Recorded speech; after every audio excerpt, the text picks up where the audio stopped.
আমাদের বোনেরা যখন ধর্ষণের শিকার হয় তখন এক শ্রেণীর মানুষ হচ্ছে আমাদের পোশাকের দায় দিয়ে দেয়। তো আমার প্রশ্ন তাদের কাছে, এই দেশে যখন ৮০ বছরের বৃদ্ধা ধর্ষিত হয়, যখন ৭ বছরের শিশু ধর্ষিত হয়, তখন পোশাকের বিষয়টা আসলে আসে কোথা থেকে?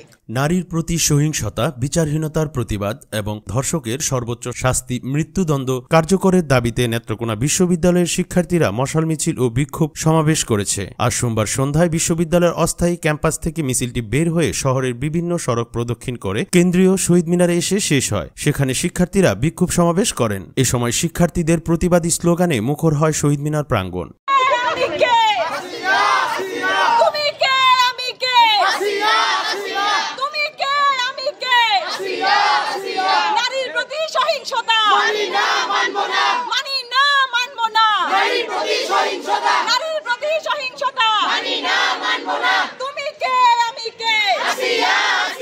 পরে বিশ্ববিদ্যালয়ের শিক্ষকগণও সমাবেশে শিক্ষার্থীদের সঙ্গে এসে যোগ দেন।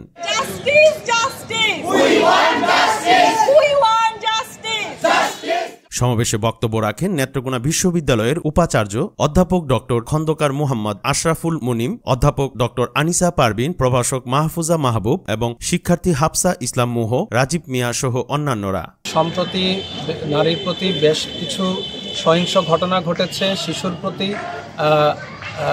নিপীড়ন ঘটেছে, যেগুলো কোনোভাবেই এই একটা সুস্থ সমাজ মেনে নিতে পারে না।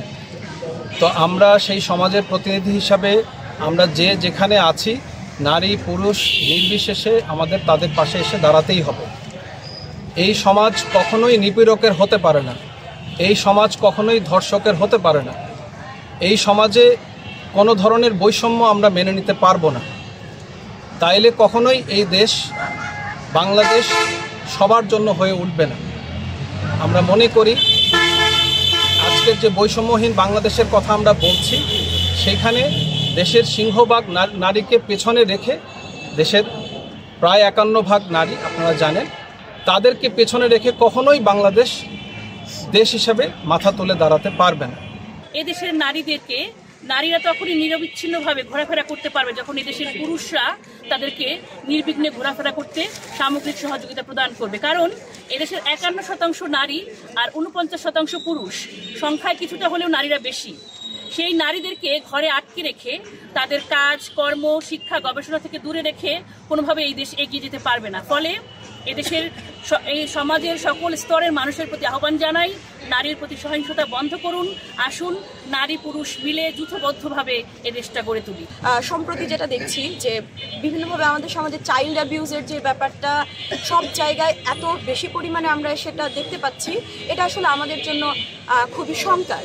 আর আমরা জানান দিতে চাই যে আমাদের এই দেশটা সবার, আমরা প্রত্যেকটা নারী শিশু থেকে শুরু করে সংখ্যালঘু প্রত্যেকে যেন আমরা কোনো ধরনের ভয় ছাড়া দিনে রাতে সব জায়গায় নিজের মতন করে চলাফেরা করতে পারি, আমরা কোনো ধরনের শঙ্কায় যেন না থাকি।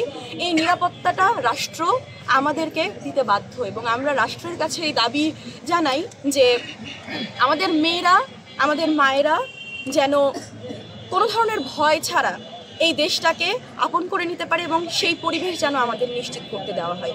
আজকে একজন মাননীয় উপদেষ্টা বলেছেন যে ধর্ষণের সাথে সাথে ৯০ দিনের ভিতরে এর বিচার কার্যকর করতে হবে। তো আমি ওনার কাছে প্রশ্ন রাখতে চাই, কেন ৯০ দিন? আমরা চাই ২৪ ঘন্টার মধ্যে প্রকাশ্যে ফাঁসি কার্যকর করতে হবে, আর না হয় এই দেশে এই সহিংসতা কখনো বন্ধ হবে না। আজকে দেখেন, আমরা যদি ইয়েমেনের দিকে তাকাই, বিশ্বের যে মুসলিম প্রধান দেশগুলো আছে তাদের দিকে তাকাই, তাহলে হচ্ছে প্রতি বছরেও কোনো ধর্ষণের ঘটনা ঘটে না। সেখানে হচ্ছে আজকের বাংলাদেশে গড়ে ৫০টারও বেশি ধর্ষণ হচ্ছে। তো এই দায় আসলে কার? আমার পোশাকের নাকি আমার দেশের? তো স্বভাবতই হচ্ছে আমি এইটুকু চাইবো যে আমি একজন নারী, আমার স্বাধীনতা, আমার নিরাপত্তা আমার রাষ্ট্র আমাকে দিবে। আমি পরের বার থেকে আমি আমার বোনের ধর্ষণের বিচারের দাবিতে আমার নিজের নিরাপত্তার জন্য আমি রাস্তায় নামতে চাই না। আমার বোনরা আর রাস্তায় নামবে না। আমরা চাই আমাদের ন্যায্য অধিকার, আমাদের নিরাপত্তা রাষ্ট্র নিশ্চিত করবে। ফাঁসি ফাঁসি ফাঁসি চাই, ফাঁসি ফাঁসি ফাঁসি চাই।